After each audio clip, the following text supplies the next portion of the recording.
नमस्कार दोस्तों, चलिए आज की वीडियो शुरू करते हैं। सोचिए आप किसी नए डॉक्टर के पास जाते हैं और वो बिना आपकी नब्ज देखे, बिना कोई टेस्ट किए सीधे दवा लिख दे, तो आप वो दवा खाएंगे? बिल्कुल नहीं। वैसे ही किसी कंपनी का शेयर खरीदना भी वैसे ही बिना उसकी सेहत जाने पैसे लगाना है, खतरे से खाली नहीं होता है। अब सवाल ये है कि कंपनी की सेहत का पता कैसे चलता है। उसका तरीका है क्वार्टरली रिजल्ट। ये रिजल्ट कंपनी की वो एक्सरे है जो हर 3 महीने में हमें बताते हैं कि कंपनी अंदर से कितनी मजबूत हो रही है या फिर खोखली होती जा रही है। बहुत से लोग इसे सिर्फ नंबर समझते हैं, लेकिन असल में ये नंबर चिल्ला चिल्ला कर कंपनी की असली कहानी कह रहे होते हैं। आज की वीडियो में हम इस तरह के एक्सरे रिपोर्ट को पढ़ना सीखेंगे ताकि आप कभी भी किसी गलत कंपनी के जाल में ना फंसे। तो चलिए शुरू करते हैं। सोचिए अगर कोई कंपनी पूरे साल काम करती है और आपको उसके बारे में सिर्फ साल के अंत में ही पता चले कि उसने प्रॉफिट कमाया है या लॉस, तो क्या आप उस कंपनी पर भरोसा कर पाएंगे? शायद नहीं। और यही वजह है कि कंपनियां हर 3 महीने में अपना परफॉर्मेंस सबके सामने रखती हैं, जिसे हम कहते हैं क्वार्टरली रिजल्ट। क्वार्टरली रिजल्ट वो फाइनेंशियल रिपोर्ट होती है जो हर पब्लिकली लिस्टेड कंपनी हर 3 महीने में जारी करती है। यानी कंपनी में कितना पैसा कमाया, कितना खर्च किया और आखिर में कितना प्रॉफिट बचा लिया। तो चलिए छोटा सा एग्जाम्पल देखते हैं। एक कंपनी एक दुकान की तरह ही होती है। अब अगर दुकान वाला पूरे साल कुछ भी ना बताए तो आपको कुछ समझ नहीं आएगा। लेकिन भाई, दुकान का बिजनेस कैसा चल रहा है? प्रॉफिट हो रहा है या loss? Sir ji don't worry, मैं हर 3 महीने में आपको अपना पूरा हिसाब दूंगा। कितना कमाया, कितना खर्च किया और कितना प्रॉफिट बचा। तब तो ठीक है? तो फिर ठीक है, अब तुम पर भरोसा किया जा सकता है। बस यही काम क्वार्टरली रिजल्ट करते हैं। कंपनी के बिजनेस का हर 3 महीने का अपडेट होता है। अब जब कंपनी अपनी रिपोर्ट जारी करती है तो उसमें सिर्फ कुछ नंबर नहीं होते हैं, बल्कि एक छोटा सा पूरा हाल होता है जो ये बताता है कि उस 3 महीने में कंपनी का पूरा कामकाज कैसा रहा। इस रिपोर्ट में कुछ शामिल होता है जैसे रेवेन्यू, इसका मतलब है कंपनी की कुल कमाई, एक्सपेंस यानी कुल खर्चा, और नेट प्रॉफिट यानी कंपनी ने आखिर में कितना पैसा बचा लिया है। इसके साथ ईपीएस भी दिया जाता है जो हमें बताता है कि हर शेयर पर कितना प्रॉफिट मिलेगा। और इसके अलावा कंपनी कुछ फाइनेंशियल स्टेटमेंट भी देती है जो इन सब चीज़ों को और डिटेल में समझाती हैं। अब सवाल ये है, क्वार्टरली रिजल्ट आखिर इतने ज़रूरी क्यों होते हैं? क्योंकि इनकी मदद से इन्वेस्टर को हर 3 महीने में साफ साफ समझ आता है कि कंपनी की हालत क्या है। यानी क्या कंपनी धीरे धीरे आगे बढ़ रही है या उसकी ग्रोथ रुक गई है? क्या उसका प्रॉफिट बढ़ रहा है या फिर कम होता जा रहा है? क्या बिजनेस मजबूत बन रहा है या अंदर से कमजोर पड़ रहा है? और सबसे जरूरी बात, आने वाले समय में कंपनी किस डायरेक्शन में जा सकती है। यही वजह है कि रिपोर्ट इन्वेस्टर को बेटर और स्मार्ट डिसीजन लेने में मदद करती है। लेकिन यहाँ एक और जरूरी सवाल आता है, क्या ये क्वार्टरली रिजल्ट ही सब कुछ बता देते हैं या फिर एनुअल रिपोर्ट भी उतनी ही जरूरी होती है? चलिए अब एनुअल रिपोर्ट और क्वार्टरली रिजल्ट को कंपेयर करके समझते हैं। एनुअल रिपोर्ट साल में एक बार आती है, मतलब आपको पूरे साल इंतजार करना पड़ता है। लेकिन क्वार्टरली रिजल्ट ऐसा नहीं करते हैं। ये आपको हर 3 महीने में कंपनी का अपडेट देते रहते हैं, जिससे आपको कंपनी की परफॉर्मेंस बार बार पता चलती रहती है और आप मार्केट में हो रहे बदलाव को जल्दी समझ जाते हैं। अब बात करते हैं कि कंपनीज को अपने क्वार्टरली रिजल्ट कब तक जारी करने होते हैं। हर क्वार्टर के लिए एक तय समय होता है जिसके अंदर कंपनी को अपने रिजल्ट पब्लिक करने जरूरी होते हैं। और समझने के लिए एक क्वार्टर को एक नाम भी दिया जाता है। सबसे पहले आता है क्वार्टर 1 जो अप्रैल से लेकर जून तक का पीरियड होता है। इसके बाद क्वार्टर 2 जुलाई से सितंबर तक, क्वार्टर 3 अक्टूबर से दिसंबर तक और क्वार्टर 4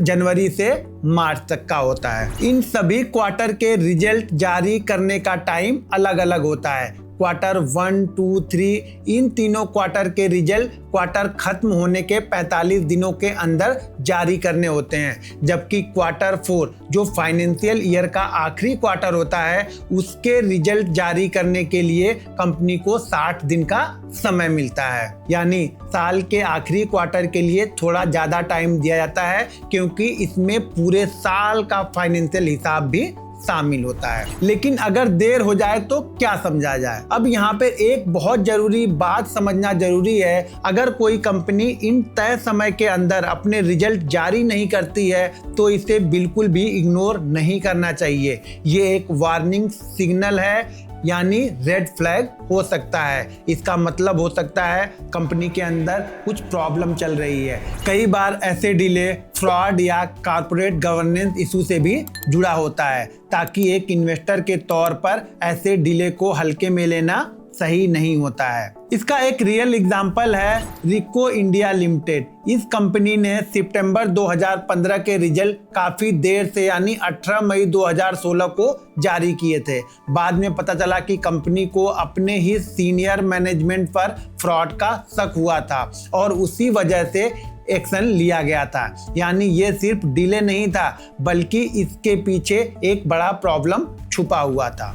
अब बात करते हैं कि कंपनी को क्वार्टरली रिजल्ट में क्या क्या बताना जरूरी होता है। इसके लिए सेबी ने कुछ मिनिमम रूल्स तय किए हैं। हर कंपनी को कम से कम ये बेसिक इंफॉर्मेशन देना तो जरूरी ही होता है। हालांकि कंपनियां चाहें तो इससे ज़्यादा डिटेल्स भी बता सकती हैं। जब आप किसी कंपनी का क्वार्टरली रिजल्ट देखते हैं तो उसमें आमतौर पर ये चीज़ें शामिल होती हैं। सबसे पहले इंडिपेंडेंट ऑडिटर रिव्यू रिपोर्ट होता है जो ये बताता है कि नंबर सही हैं या नहीं है। इसके बाद प्रॉफिट लॉस स्टेटमेंट होता है जिसमें कंपनी की कमाई और खर्च का पूरा हिसाब होता है। फिर प्रमोटर शेयर होल्डिंग और प्लेज डिटेल दी जाती है जिससे पता चलता है कि प्रमोटर के पास कितने शेयर हैं और उन्होंने कितने गिरवी रखे हैं। इसके अलावा बैलेंस शीट भी दी जाती है जो खासकर सितंबर हाफ ईयर और मार्च फुल ईयर में मिलती है। साथ ही इन्वेस्टर कंपनी का स्टेटमेंट भी शामिल होता है जिससे पता चलता है कि इन्वेस्टर को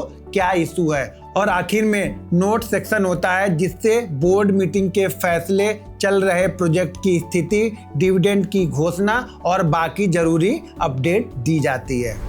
अब तक आपने समझा कि क्वार्टरली रिजल्ट में क्या होता है, क्यों जरूरी होते हैं और कब जारी किए जाते हैं। अब अगला स्टेप है इन रिपोर्ट को सही तरीके से पढ़ना और समझना। इसके लिए सबसे पहले ये जानना जरूरी है कि एक क्वार्टरली रिपोर्ट का स्ट्रक्चर कैसा होता है। इसके लिए सेबी ने एक फॉर्मेट तय किया है ताकि हर कंपनी अपने रिजल्ट एक साफ और एक जैसे तरीके से दिखाएं। अब इस स्ट्रक्चर में कुछ हिस्से होते हैं जो आपको धीरे धीरे पूरी फाइनेंशियल तस्वीर समझाते हैं। चलिए अब इन्हें एक एक करके समझते हैं। सबसे पहले आता है रेवेन्यू फ्रॉम ऑपरेशन, यानी कंपनी ने अपने मेन बिजनेस में कितनी कमाई कर रही है। इसके बाद आता है अदर इनकम, यानी कंपनी की एक्स्ट्रा इनकम। फिर आता है टोटल एक्सपेंडिचर जिससे कंपनी के सभी खर्च शामिल होते हैं। इसके बाद प्रॉफिट को अलग अलग स्टेज में दिखाया जाता है ताकि आपको साफ साफ समझ आए कि कमाई कैसे बढ़ी है। जैसे ऑपरेटिंग प्रॉफिट यानी कोर बिजनेस से होने वाला प्रॉफिट, एबिटा यानी इंटरेस्ट और टैक्स से पहले का प्रॉफिट, पीबीटी यानी प्रॉफिट बिफोर टैक्स यानी टैक्स देने से पहले का प्रॉफिट, पैट यानी आखिर में बचा हुआ फाइनल प्रॉफिट। इसके साथ ईपीएस भी दिया जाता है जो बताता है कि हर शेयर पर कितना प्रॉफिट मिला है। अब सिर्फ नंबर ही नहीं बल्कि कुछ डिटेल्स रिपोर्ट भी दी जाती हैं जो इन नंबर को अच्छे से समझाती हैं, जैसे इनकम स्टेटमेंट, बैलेंस शीट और कैश फ्लो स्टेटमेंट। इसके बाद कुछ डिटेल और दी जाती हैं जो थोड़ी गहराई में जानकारियां को देती हैं, जैसे सेगमेंट रिजल्ट, अलग अलग बिजनेस पार्ट परफॉर्मेंस दिखाते हैं, अदर कंप्रेहेंसिव इनकम और नोट्स एंड डिस्क्लोजर। तो इस तरह एक क्वार्टरली रिजल्ट आपको कंपनी की पूरी हालत आसान तरीके से समझा देते हैं। तो दोस्तों आज के इस सफर के बाद एक बात तो साफ है, क्वार्टरली रिजल्ट एक इन्वेस्टर के लिए जीपीएस की तरह काम करता है। जैसे जीपीएस हमें हर मोड़ पर बताता है कि हम सही रास्ते पर हैं या नहीं, वैसे ही ये नतीजे हमें हर 3 महीने में बताते रहते हैं कि हमारा पैसा सही जगह बढ़ रहा है या हमें रास्ता यानी इन्वेस्टमेंट बदलने की जरूरत है। जाते जाते बस एक बात याद रखिए, मुनाफा देखना अच्छी बात है, लेकिन मैनेजमेंट की बातें यानी नोट पढ़ना उससे भी ज़्यादा जरूरी है। सिर्फ हेडलाइन देखकर मत कूदिए, खुद जाकर गहराई को समझिए, क्योंकि मार्केट में पैसा वो नहीं कमाता जो जल्दी फैसले लेता है, बल्कि वो कमाता है जो सही जानकारी के साथ फैसले लेता है। अगर आपको आज का ये एक्सरे और जीपीएस वाला तरीका पसंद आया तो नीचे कमेंट करके मुझे ज़रूर बताइएगा। हम ऐसे ही आसान और काम की जानकारियाँ आपके लिए लाते रहेंगे। मिलते हैं अगले वीडियो में, तब तक समझदारी के साथ इन्वेस्टमेंट कीजिए और वीडियो को लाइक और शेयर करना बिल्कुल मत भूलिएगा। जय हिंद।